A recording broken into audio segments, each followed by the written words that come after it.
by himself? Who else am I going to play with? I don't know. That's one way to start this podcast. Yeah. Oh, this is the pre-banter, the fun thing. Yes. No, it's as I mentioned before we got started, like, we do run a disclaimer before this podcast airs. We always say, hey, the opinions of this is just the individual and doesn't reflect on anything. He just so happens to be the assistant grand historian of the Scottish Rite Southern Masonic jurisdiction. And when you're going to have a podcast discussion episode around the idea of our famous Freemasons and the trying times that they've faced and trying to sort out what's going on in this weird, wacky world and we live in today, you reach out to Brother Chris Ruli. So welcome back. Thank you. I'm so glad to be here. It's always nice to see you, Michael. It's always nice to be with everyone virtually in this crazy time. I hope everyone has a job. I hope everyone is happy. And I hope everyone enjoys this following presentation of madness. Yes. And I like the way that you put that, because when I reached out to you for the idea of this podcast, I'm sure you're like, what? And not disparaging my other guests, but you actually read the outline with the draft and the questions that have been meticulously prepared. And you're like, this doesn't make any sense of any of the things that I would normally talk about. So what we're doing is we're purposely taking some of our most known and beloved Freemasons, especially those that served our country as president of the United States, and we're examining some of the trying times during their administration, looking back through their legacy, through the sands of time, with a historian, but also with, as Freemasons, through that lens, as you say, trying to make sense of it. Because to kind of just get started, I feel like every generation always feels like, oh my gosh, I live in the most divisive time in the history of America. This is the craziest time. We're on the verge of this madness that's breaking out. And it's like, oh, TV timeout. If you just went a couple generations in this direction, yes, you'd see that we're not that alone. So kind of an overview, like, this isn't the craziest time America has ever seen. Yes. Right. By the way, what's that reference? TV timeout. That sounds familiar. What's that from? Football. Oh, see, terrible. Wow. Sports ball. Okay. All right. Well, so that's where I'm starting. Okay. Yeah. I mean, listen, I just don't think, I think it has been a pretty crazy couple of decades since 9/11. I'll say that. I think that's probably the most, certainly for my generation, the millennial generation, that is absolutely the like Pearl Harbor of the events of that, and it's the beginning of the decade, right? It was like 2001. So it's the beginning of the new millennium, and we got it like right off the boat. And then Pearl Harbor certainly was a cataclysmic shifting from policy, from economics, from everything. It was social, it was a shift.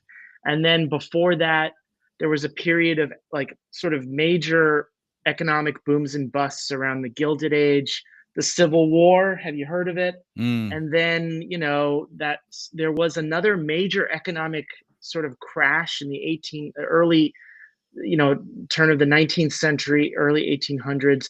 So, there's, even if you stick just with economics, there's this one sort of, if you just look at every economic major depression and economic crash that has happened in the United States, it's sort of, there's this ebbs and flows, and it's not just that Great Recession or the Great Depression or, the stock market crash or one of the commodities crash at the turn of the 20th century that brought in William McKinley. McKinley came in touting tariffs, but it's this idea that crazy things are happening every couple of decades. And our perception, and this is an issue in Masonry, our perception is we've been taught something, we assume that is accurate and true, and then as we grow up, we find through education, through experiences, through perhaps just living life, that we find that the things that we're taught were not necessarily true, or perhaps there's a shift or a turn or a tinge that's off. And so we as adult human beings have to, I hope we have to recognize that the history that we are either taught, read, or experience is part of a larger thing. So Masonry to me is part of a larger thing. And in fact, one of our colleagues, you know him, Lee Justo. Lee reached out to me a couple of days ago and said, hey, would you mind recording a very brief video about the importance of the American Revolution and Freemasonry? And I basically told him, Freemasonry, to me, the reason I study Freemasonry, the way I study Freemasonry, is I look at it as an arm of American history. It is an arm that, relatively speaking, has not really been covered in mainstream American history, but is an arm of American history. And so it's something that, again, our perception when we became Masons, we became apprentices, we hear about this, or maybe before that, you see these secret societies, you see the History Channel, you see our perception shift and move. And so I hope as we're having this discussion, take a step back, think about what's going on. Perhaps we'll provide a different perspective on something that you may have not thought about, and then find a way to bring Masonry into it. Love that. And such a great overview. And I think we looked at the same chart, because I was going to ask you, and you touched on it already, is that we tend to always remember the good times, and then the bottom out bad times. We do such a good job as a society to just suppress that, and Yes. we have the recollection of it. We obviously, Pearl Harbor, 9/11, things that you touched on, we have the moments where we as a country come together to remember those events. But have we truly learned the history, or the lesson that the history in that moment has taught us? And that's kind of, I think, going to be one of the underlying themes of this episode. When Sure. I'm not reading the latest book or article from brother Chris Ruli, I tend to find myself, one of my favorite, non-Masonic podcasts is History That Doesn't Suck. Ooh, okay. Love that one. And in your book, The White House of the Freemasons, you detail the presidents and also the other folks that are involved with the White House who were also Freemasons or had connections to Freemasonry. Right. And there was an episode recently, they're in a series where they're talking about FDR and the New Deal, which Okay. by the time this episode airs will be down the stream. So I highly recommend, if you're into that, to check that out. But what we want to do is in our conversation is highlight the key moments in America history where Masonic values were on display through these famous Freemasons. And kind of another level setting here, common misconceptions. It's been a long time since we've had a known Freemason in the White House, or really in a position of any great national power per se. Is that true? I mean, Gerald Ford, right? Wasn't he kind of the last really known free? I don't know anybody. How recent? I mean, Yeah. Biden technically is a Prince Hall Mason. Did not know that. We can certainly, that could maybe, you know what? Let's have that as another episode. Let's save that for another episode. Oh my gosh, it's such a tease, though. How did I not know this? Well, I mean, Biden, look, I mean, whether you like it or not, and here's how wonky Freemasonry is, right? Because people think, well, there are rules of engagement. Here's how you make a Mason at sight, and what you realize through once that initial discussion of the day before, I think it was the day before Biden left office, there was a meeting between Biden, and by meeting I mean I think it was on a photo line, right, in Charleston, South Carolina, where the Grand Master of the Prince Hall of the state, apparently, but we believe we have, there's photographic evidence. We know that he engaged with the President of the United States, and we believe that he made him a Mason at sight, Prince Hall Mason affiliated, which means that the President of the United States at the time, Joe Biden, Robinette Biden, was technically, I believe, a Freemason president. There was a Freemason president for one day right before Trump entered office, right? It was the day before Trump was inaugurated, or sworn in, rather. Wow. So, Brother Biden. Brother Joseph Robinette Biden. Now there are, ready? That comes with a asteroid size asterisk associated to his name, right? Because it didn't follow the same conventions as we've seen with past presidents. It did not, I call it the Masonic, apparatus, the industrial complex wasn't as evolved as to make him a Mason as the previous examples, like Taft. When he was made a Mason, Grand Lodge's representatives from every Grand Lodge came and participated in the vet. So I mean, it's not like it was the usual way to do it. And so I'll reserve my judgment on that. My intention here is just to provide that fact. It wasn't to say if that was a good thing or a bad thing. But, we're now in 2025. Biden was engaged with, by the Grand Master, the Prince Hall Grand Master, affiliated of I believe is South Carolina, was in Charleston, and so is he technically? Would you consider him a Master Mason?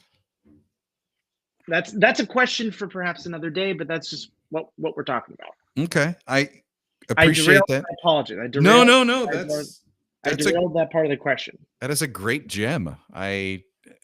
This is why I like Chris Ruli. You never and there's know. stuff online. There's stuff online. You can do it. Do your own. Don't do your own research, but look at what's out there and read and see that our perception of how to make a Mason, who decides who's a Mason, how's that sort of shifts and changes. Sure, it's in a Signal chat somewhere. Well, let's start first with Brother George Washington. Sure. He's the most famous Freemason of all time. Sure. No doubt. He's known for being the first president of our country. So many first. And when you look at all of the things in his career as a leader in our country, one of the most controversial decisions that he had to make was the fact of using a large militia to put down the Whiskey Rebellion in 1794. That's right. This is one of those early moments in U.S. history where if he didn't make the right call, it would have pretty much been a game changer, in your opinion, right? I think you can make the statement that there was a lot of attention on George Washington from the get-go, right? He just successfully done something that's never, he was part of a process. You could call it perhaps a cabal or a conspiracy, a organized process to move a country or move a governed area from a monarchy to a republic or democracy. It's never been done. It was never done before in the history on the planet. And it was had to go through military conflict. And so he was in charge of America's, aside to that. He then is given carte blanche authority, essentially, by his colleagues to serve as president of the United States. He was unanimously elected president of the United States. In terms of how it was set up, in that election process, and anything he did established a precedent, right? If he sneezed on January 31st, presidents would now sneeze on January 31st because Washington did it. I mean, there's this famous reference to his vice president, then who would become, John Adams, who would become the second president. John Adams never served in the military. Came to the swearing-in ceremony of his inauguration in full military outfit and a sword. Why? Because George Washington did it. He emulated what George Washington did. Those standards, those things. And so to me, what Washington did, Washington knew, he was well aware that everything he would do would set a precedent moving forward. Well, how does a president act? We don't know. Washington said, well, let's do this in a way that tends to be humble, tends to be respectful of the office, and many of the principles that he brought with him when he was either a young man or a young gentleman of the South, and then a landowner / politician / military officer. He sort of grew up and used the principles that he was familiar with in order to engage and set those precedents. And so I think people make a big case about, well, was Masonry involved in Washington's life? How, or perhaps how involved was Masonry in Washington's life? I would argue that at the time, the fraternity's principles, the things that the fraternity was interested in, or the principles that they put out, they projected, was very fashionable. It was very hip. It was very modern. Talking about several liberal arts and sciences, rhetoric, politics, communication, this idea of how to organize yourself in a governing body, the things, the perception we have of the United States today is a lot different than Washington's time. And so to me, Freemasonry was a hip thing to do. I know that I'm distilling that to a very nonsensical statement, but it was modern. It was fashionable to become a part of a society, a fraternal charitable organization that contributed to the public welfare, that brought in individuals from different parts of the country who were, or within their towns, who were respectable gentlemen of their age, who donated to charities and opened up their lodge halls and spaces to activities, and were invited to lay cornerstones of new buildings. It was part of the fashionable thing to do.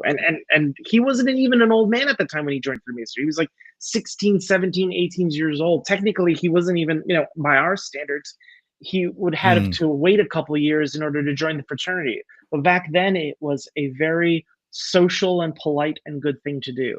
And so I think Masonry is, to answer your question, Masonry, the principles of Freemasonry, the things that were in vogue, the symbols, the signs, those things that were where we were trying to inculcate in our members, those topics were very fashionable out there. When they went to plays, they were listening to plays. There were Greco-Roman plays that were done in the local theater. They were reading and publishing and writing about, the Renaissance and this interesting Renaissance that happened in England and in Europe and in Italy, and this revitalization of Greco-Roman thought. This was around the time when Napoleon was entering or invaded.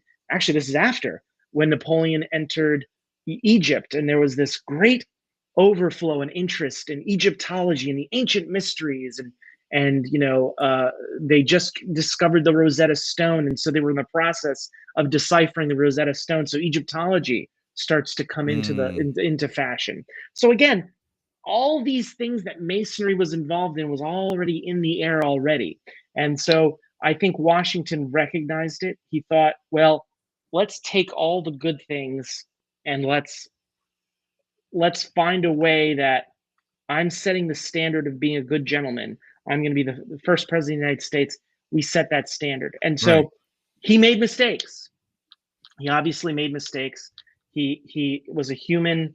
He especially with the Whiskey Rebellion, it was an internal conflict. It wasn't like this extra force is coming. It was individuals who he either fought with, alongside with during the war, supported, and he was getting into a new part of his life, which was leadership. And Washington made mistakes, but he, at the net effect, the net positive effect of all his activities, I think, were positive. The net decisions that he made, the things that he decided were important. And I think he based those decisions and principles based certainly by some of the things that we talk about in Masonry. Right. But Masonry did not create them. Masonry did not invent them from whole cloth. They just appeared. They were already there, but they were collected, they were compiled, they were packaged in a way where a normal human being could understand them through Masonry. And to your point, he was the first, so everything he did was the first, and it was, innovative at the time. So he's the first to use the presidential pardon power. And in, this year, we've seen, so I can't even tell you, if you told me that there's been plus, you could put betting odds on it. I would know, but 30 to 50. I don't know how many presidential pardons have been issued just in this year and this first term with President Trump alone. But the idea to issue these pardons to people that were part of this rebellion, how did that resonate? How did that affect his legacy? Well, I think if you look back at newspapers, really provide the best response or the best contemporary view of the time. And depending on where you were in the country, even George Washington had detractors, right? Even Harry S. Truman had detractors.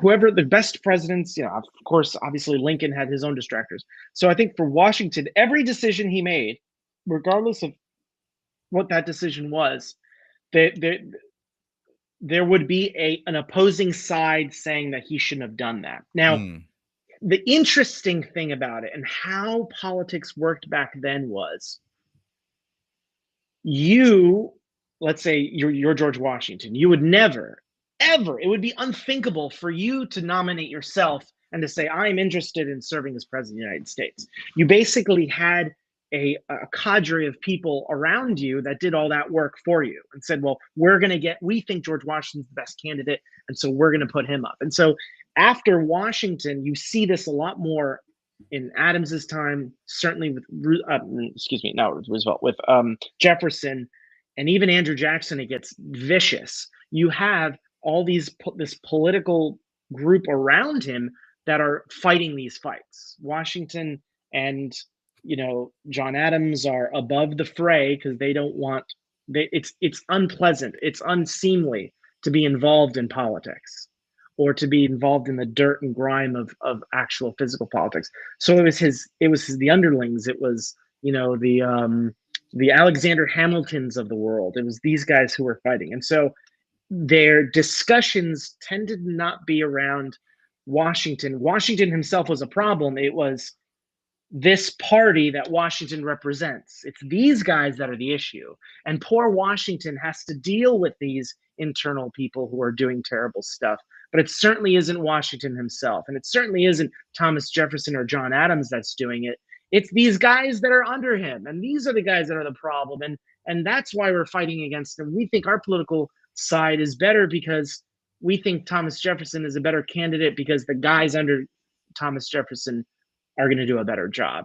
It was never attack the person. Over time that evolved, right? Then it went to, I would argue, a little bit maybe starting with Lincoln.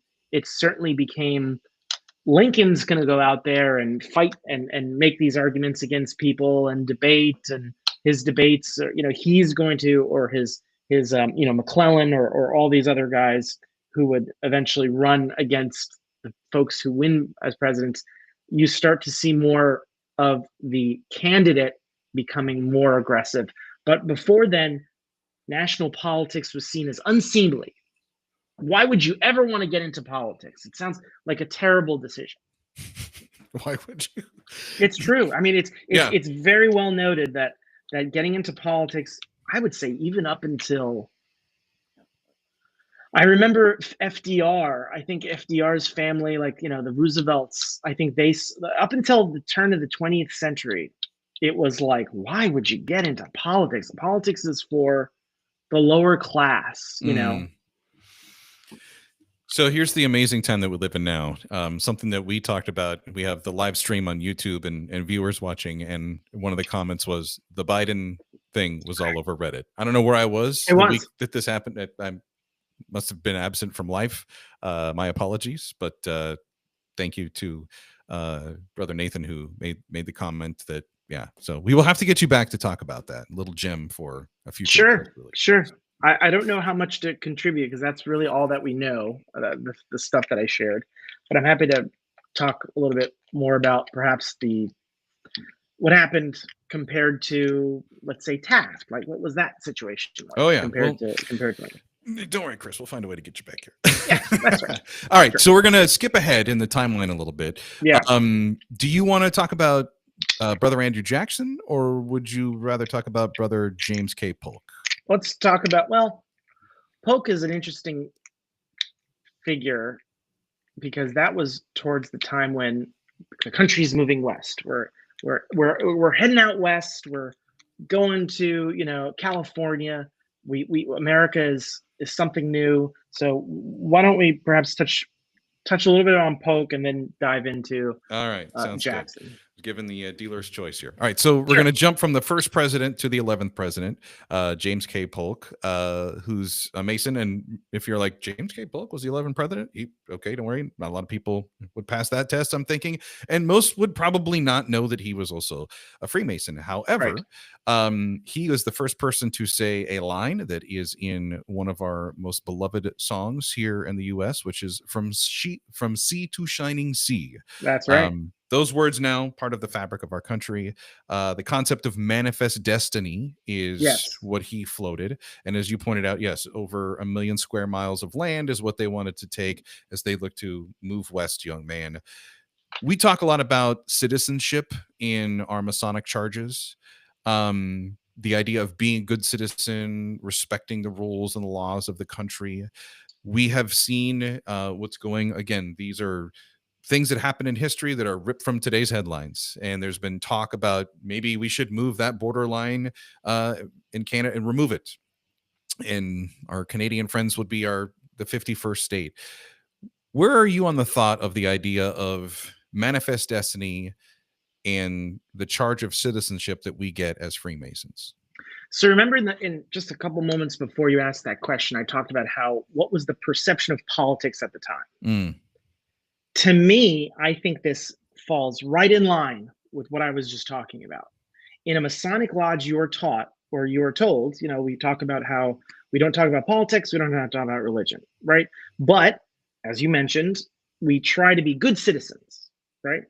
So in other words, it is perhaps an attempt by the Masons at the time.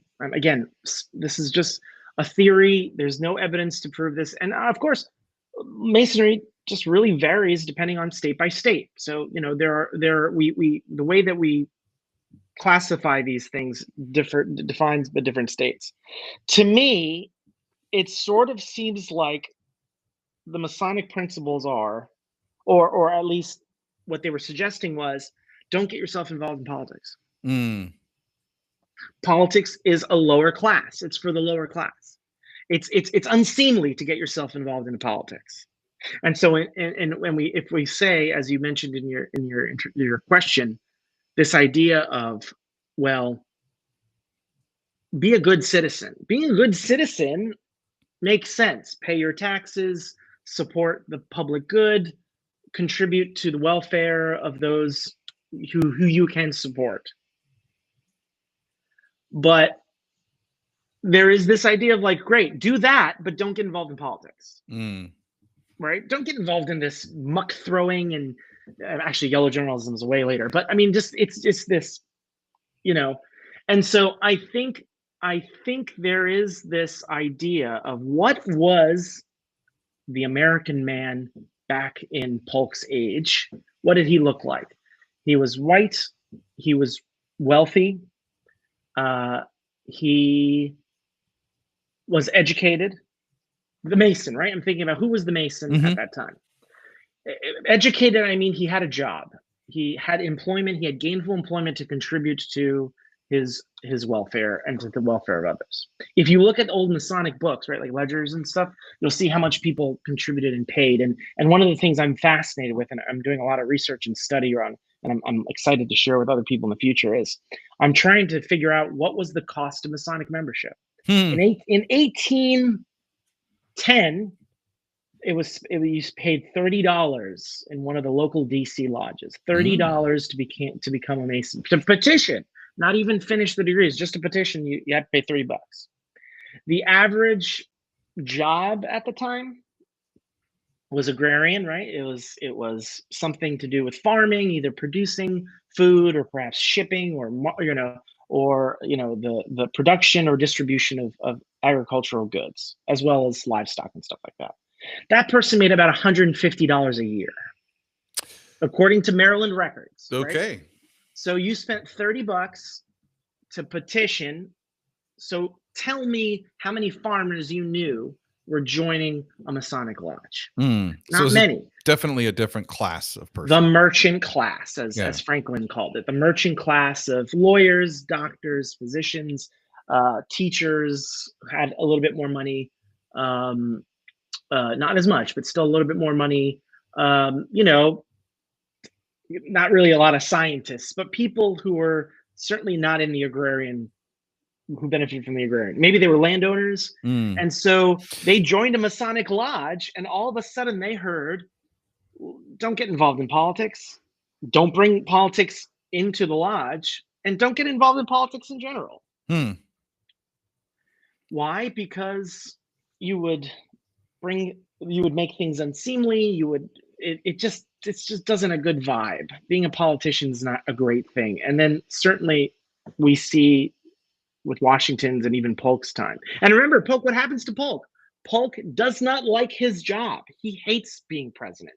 And he looked forward to leaving the White House after his term in office. He did not enjoy it.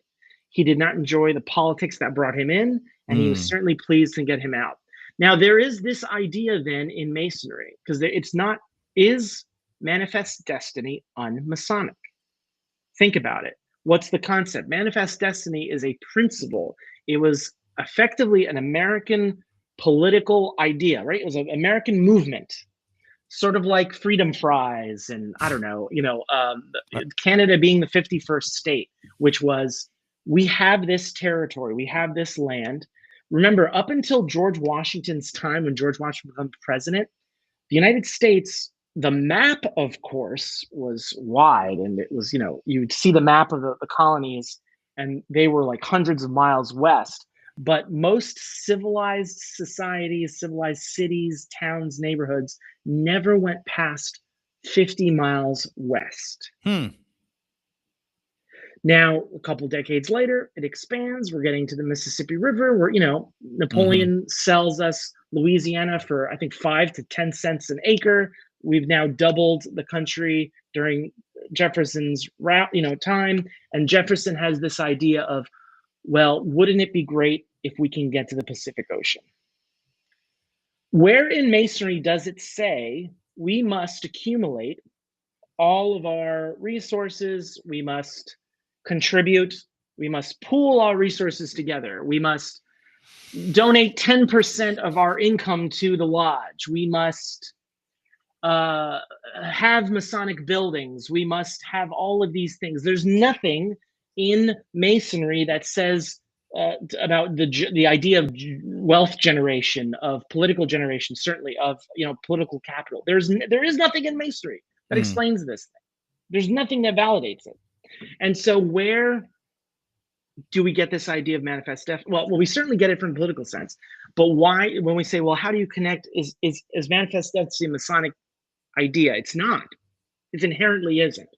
Now, there could be something to be said about manifest destiny being a mechanism by which we learn about where we live and new discoveries and education and science, because for as many pioneers that went out west to cultivate the land and to generate wealth and to create cities and towns and to create the United States, there were certainly discoveries to be made and science to be observed and to be documented. And so I think this idea, I think Masonry supports the idea that men should go out into the world and become better men. And manifest destiny, or at least the American political movement of manifest destiny, was this idea to bring people out into the West. But there's no indication, to me at least, overtly, that manifest destiny has a Masonic context, that manifest destiny is based on Masonic principles, because to me, it's an inherently a political action. And what do we say? Don't get involved in politics, don't discuss politics in the lodge room, and at the same time, be a good citizen. So if you're being good a citizen and you're paying your taxes and you're not standing against the United States, then why would Masons get involved in the Whiskey Rebellion? Would Masons get involved in seceding against the United States during the Civil War? That's not being a good citizen if you choose to leave your country, or you choose to create political action that would eventually make you leave your own country. So I'm not really sure. I'll have to think a little bit more about manifest destiny. All right, we're gonna skip up to 1824. Okay. So this is after the Morgan Affair. We have John Quincy Adams defeating Brother Andrew Jackson in a vote determined by the House of Representatives. It's interesting, kind of going back to that idea of, oh my gosh, the country's so divided. We've never had these extremes. I'm like, bro, they used to like shoot themselves out in front of the street of the Capitol. Like they would go after it. I haven't seen a Senator cane or a Congressman cane another congressman yet. I'm looking to see that. Yeah. It's been some time. But we were talking about this before we started the podcast, the idea of the progressive leadership line that exists in lodges and taking your turn and going through things and learning. So that's a modern interpretation. Very, very, very modern. Yeah. That's modern. I mean, Masonry back then, they didn't do that. Interesting, because that was the question I was going to ask you about. That's inherently that is a turn of the 20th century idea that everyone gets a shot everyone serves as master, everyone goes through the lines, and you have to be a leader. And no, that is there were okay, so let me preface this statement by saying, at least within the research that I've discovered and that I found, Masons oftentimes served multi-year terms, and the only reason they left after serving as master was because they maybe left or were older, were not interested, and then someone else came in. But this idea of like, well, you serve as junior warden and then you go up to senior warden, and then you go up to master, is very much a contemporary. I mean, Mm. you know, after, I would say maybe after, you know, after the Civil War, perhaps, when a time when you had, well, actually, not even in DC, that's not even valid as well, because Grand Masters served many multi-year terms. In a couple instances, they went back and Yeah. served as Grand Master. You know, Benjamin French doesn't, you know, can't take that role because he served for like 8 years as Grand Master. But this idea of like egalitarian progressive, that was not Masonry back then, you know. And by back then, I mean, I would say that is a custom that we see after the Civil War. Why is that the case? After the Civil War, you have this massive influx of fraternal organizations, societies, benefit societies, insurance-based organizations, this massive influx. Why is that the case? I'll ask you, Mike. I'll ask you a question. Why do you think that's the case? Why did we have so many fraternal organizations after the Civil War? Why? What was it? What was it that brought them together, Well, that or was brought them out? Reconstruction and people wanting to come together and connect with other like-minded individuals, another society, another function of society. Okay. Part of that. Do you know what the largest fraternal organization after the Civil War was? I feel like this is a trick question. If I don't say Freemasonry, yeah, there's Nope. something, no balloon drop there. Nope. It's not Freemasonry. The largest fraternal organization. organization after the Civil War. Mhm. Peace Corps wouldn't have existed. That's not a fraternal organization. So God bless. the Moose, the Lions International, I'm trying to think. The I'll give you a hint. Military membership. You got me. GAR, the Grand Army of the Republic. GAR, the Grand Army. That was my 2000s guess. Actually, that was guess number 2000. The Grand Army of the Republic was a fraternal organization for veterans of the Civil War. Makes and then sense. Later on, veterans of different wars would join in GAR. Why was that the case? There was no VA. There was a Veterans Bureau, but there was no VA like we have a VA here. There was no Social Security. There was no safety net. There was no insurance scheme. There was no government structured and organized methodology of supporting veterans who served in the war and then afterwards who faced great calamitous ruin if they lost their houses or they lost the ability to work and they impacted their wives and families and orphans.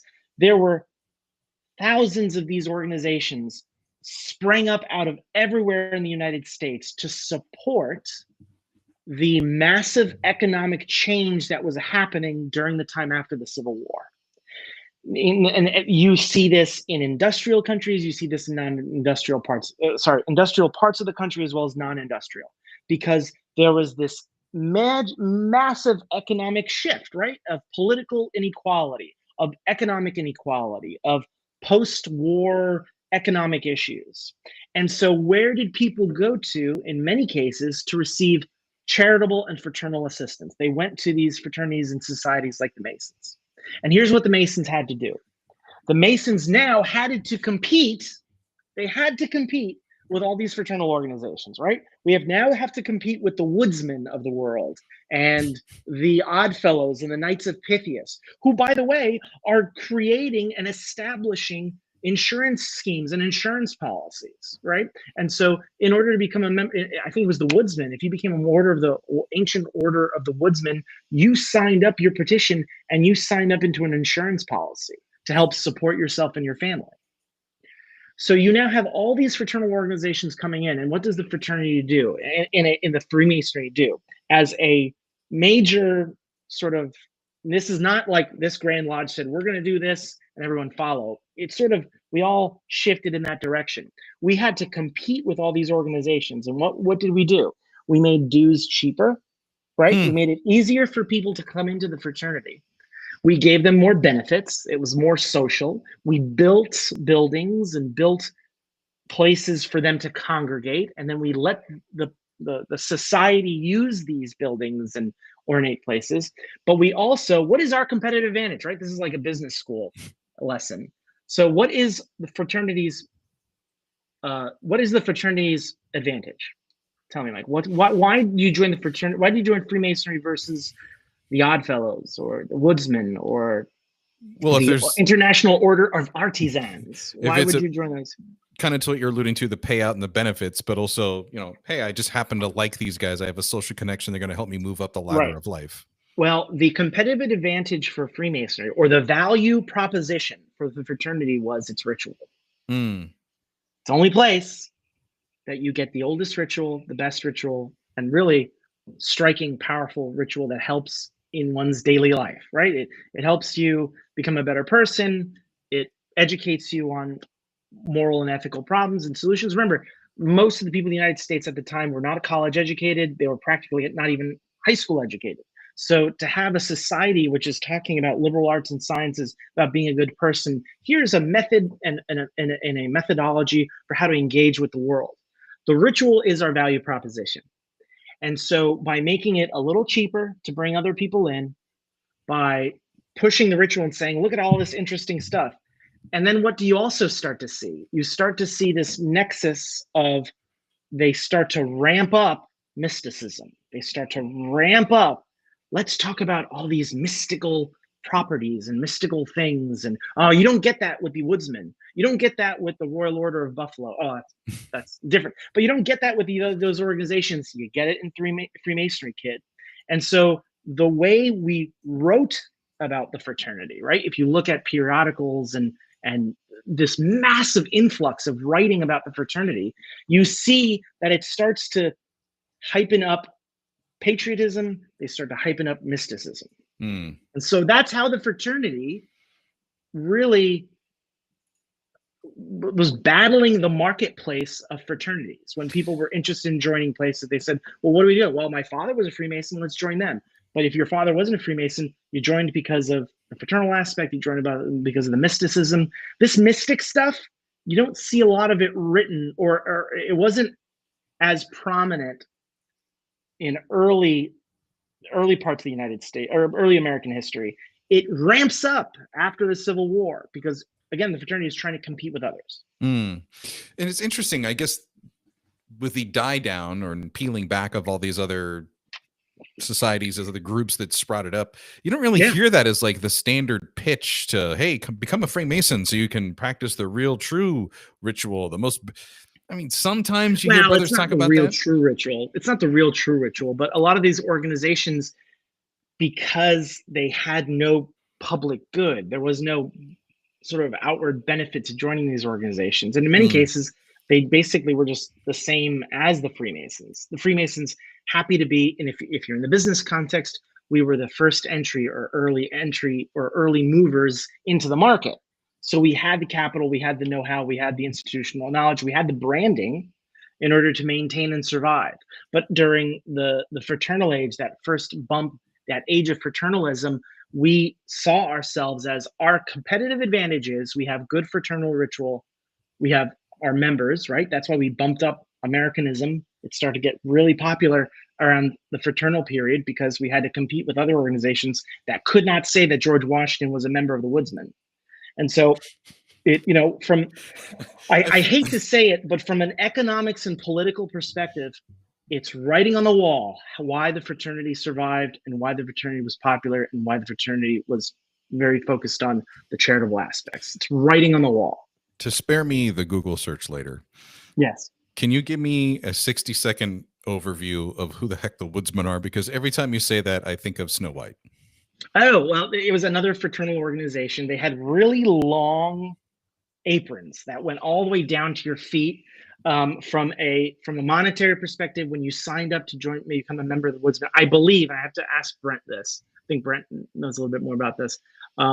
You signed up and it was an insurance or like they had the thing is, if you became a member, you signed up for insurance, which back then was a very novel thing. You know, Mm-hmm. there was no Aflac, there was no Gecko commercial talking about it, and so they had their own ritual. It was like, you know, stonemasonry, but for lumberjacks, Okay. All right. woodsmen. Thank you. I Yeah, just interested about their working tools. I think it'd be interesting. yeah, the saw. You know, Our next guy, I know he's one of your favorites. And we're tying together one of my favorite lines in ritual, depending on what degree your lodge is opening on, and also depending on what jurisdiction you're in. You've heard the phrase having been tried and never denied, or something similar to that. That to me, when I think of, applies to a young man who was in bad health, who was kind of known for that, but would later go on to be known for becoming the first vice president to be obligated as an entered apprentice during his term as vice president. Later became president, and I know he's one of your favorite guys too, Brother TR, Theodore he's the Roosevelt. best. Is he the best? When you hear having been tried, never denied, do you hear that spirit, that fighter that was TR? Teddy Roosevelt was honestly one of the most fascinating characters.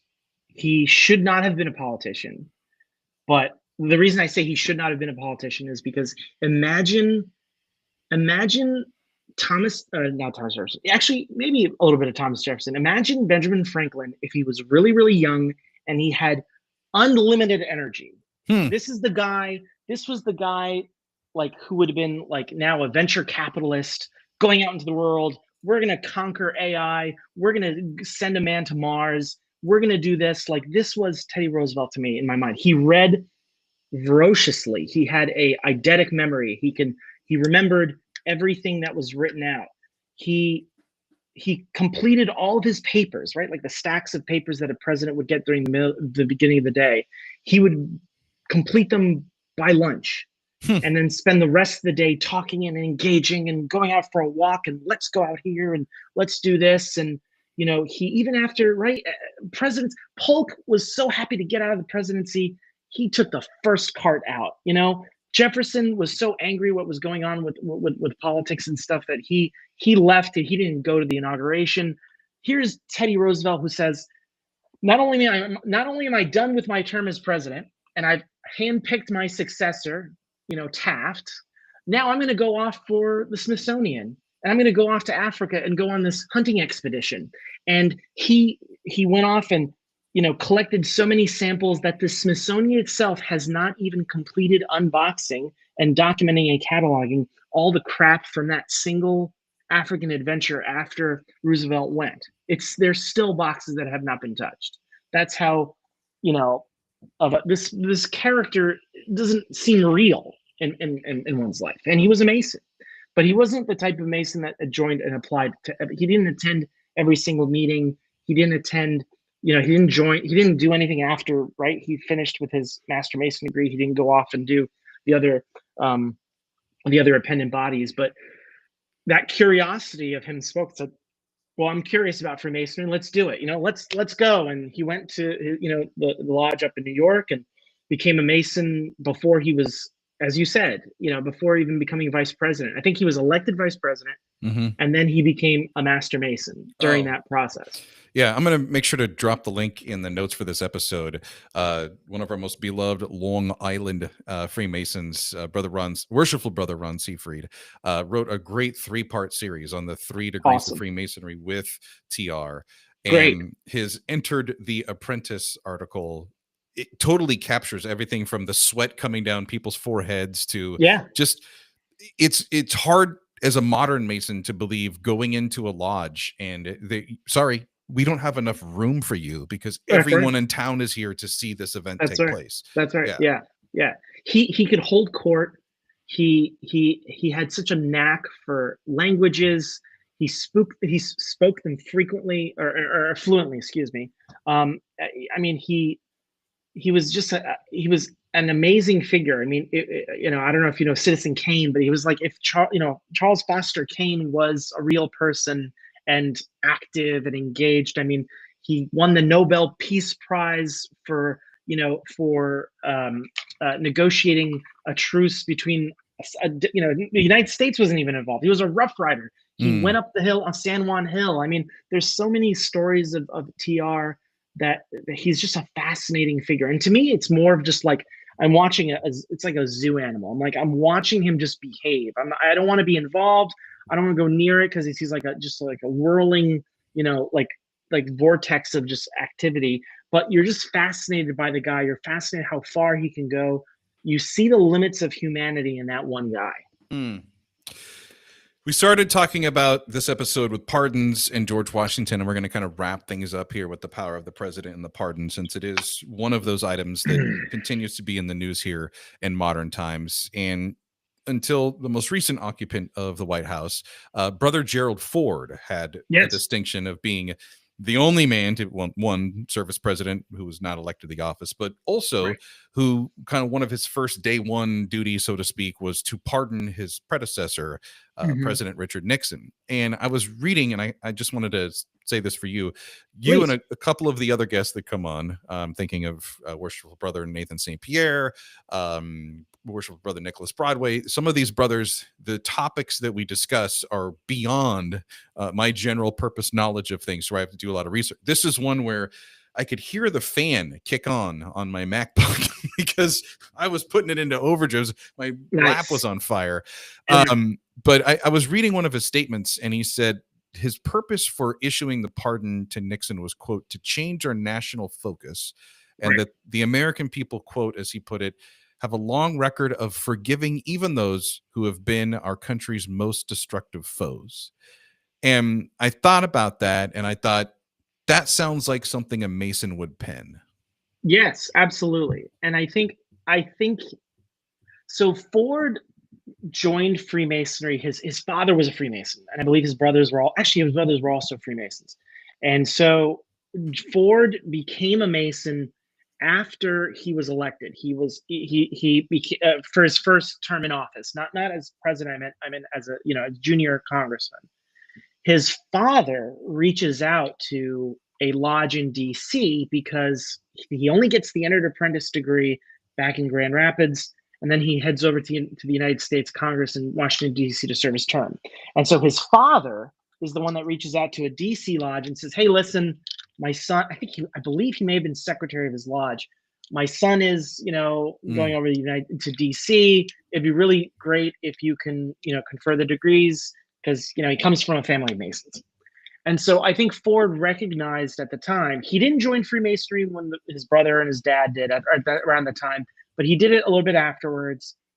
And I think at his heart, Ford is a very good example of a politician with whom I would say was trying to balance, a Masonic politician, who was trying to balance contemporary views with an old style way of doing, which is Freemasonry, right? Freemasonry is sort of stuck in its ways in certain aspects.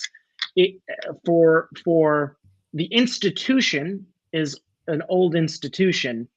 Over time, people find ways of modernizing it and making it more accessible to people and making it more easier for people to understand and to get into. And Ford had the additional problem of, I'm also now back in the day, a contemporary politician, right? And so there's not as many Freemasons. A lot of these folks are unfortunately dying. So a lot of the folks who were in their 20s and 30s in the 1920s and 30s are now unfortunately passing away. And so you're starting to see the number of Masons decline. But I think the values that certainly his parents taught him, certainly the things that he saw, he had friends who were Masons. He had family members who were Masons. He understood the importance of the fraternity.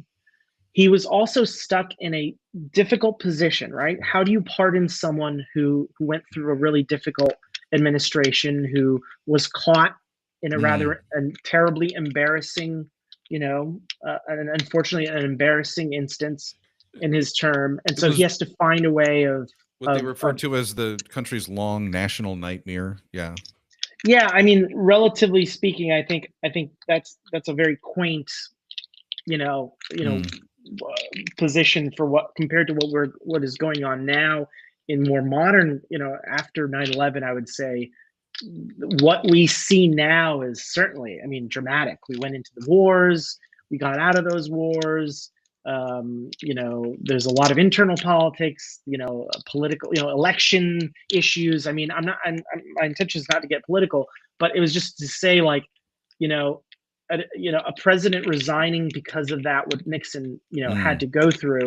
That was certainly different. That was unique. He was not in a position of advantage, and so coming in, Ford absolutely look at the presidential papers, right? Go in his library and read how he felt about things and how people messaged to him and communicated to him. He knew that he was in a tough spot. And so I think that level of reconciliation is important in Freemasonry. It is important. I've seen it personally. I've seen situations where we could make a big deal about this, but maybe we don't, and maybe we find ways to privately deal with this. And when we do privately deal with it, it turns out to be the best thing to do. Yeah. I have learned in my brief period of life, and perhaps much of that now being involved in Freemasonry, where I think there is definitely a benefit of quiet engagement, of engaging with brothers quietly. There is a weakness there, right? Because there is a strength in doing it publicly. There is a power position of, like, Mike, let's say you and I have an issue. And we're in a lodge room and I call out that issue in front of everyone and call you out on it. Yes, I would have personally, I've gained power over you because now you're in the defensive. But if we spoke privately, if we engaged and tried to find conflict resolution privately, I'm coming in a weak position. I'm coming in hoping that you will follow me and join me together. It's in a position of weakness, but it's in a position where both of us are in the same level and we try to address our problems. I think what Ford was trying to do was, let's acknowledge that this issue happened. Let's recognize that we are infallible and then we are human and we are constantly trying to be better. And at the same time, let's recognize from a practical perspective that he's no longer the president of the United States. And so there's very little that we need to do now to address this concern. The president's gone. President Nixon is no longer serving. He no longer represents us and he's no longer serving. So therefore, let's move on from this and let's find ways to do this. And if pardoning him means we can all move on and we can find better ways to live our lives, to address the concerns and probably, address the real issues that are happening that day, then let's move on. And I think that is a skill that is learned in Freemasonry. And that goes back to the first lecture, or perhaps the first initiation, right? What's the first degree? The first degree is your introduction to Freemasonry. And there's a lot about silence. There's a lot about listening. There's a lot about maybe not acting yet. There's a lot about this is the beginning of your journey. So stick with it, learn as much as you can, soak everything in. And I think that those are the types of values that I think Ford was looking for or trying to, emulate when he made those decisions. So the cool thing that just keeps going through my head, we've been talking about a lot of these famous men who got to rise and hold the most powerful office in the world. And this is what drew me to Freemasonry, was that every single one of them went to not the same door, but theoretically the same door, and knocked the same 3 times that I did when I went through. And I think to what you're saying here is, like, you take what you've learned, those values that have been impressed upon you, and it's up to you to take it to the next level and bring it out into the world. So I always look forward to the episodes when you come on, because I feel so much smarter afterwards. Oh, jeez. And I know for all of our listeners, they appreciate it as well. So if I say it out loud, you have to come back. We're going to do a podcast with the Biden thing. But for now, Brother Chris Ruli, thank you so much for making time this afternoon. Thank you. And it's always a pleasure to be with you. I know that sometimes we all get busy and we don't have an opportunity to chat. So any opportunity to connect is I think, an opportunity well spent. So thank you for the chance to speak. And I have, unfortunately, I haven't seen the chat, so I'll go on your recommendation that folks are chatting and talking away. But I hope to answer as many of those questions afterwards, and maybe we'll come on and do another one of these. Perfect. All right. Yeah, I'd have to go on YouTube. I just have people texting me that are like, I'm watching this streaming right now. Do you know this man going nuts? No, Yes. no. It's do you know Nathan St. Pierre? He's a past master from Lodge of Nine Muses. He's down in Florida now. Neat. And he wrote, watching the new episode, exclamation point. The Biden thing was all over Reddit.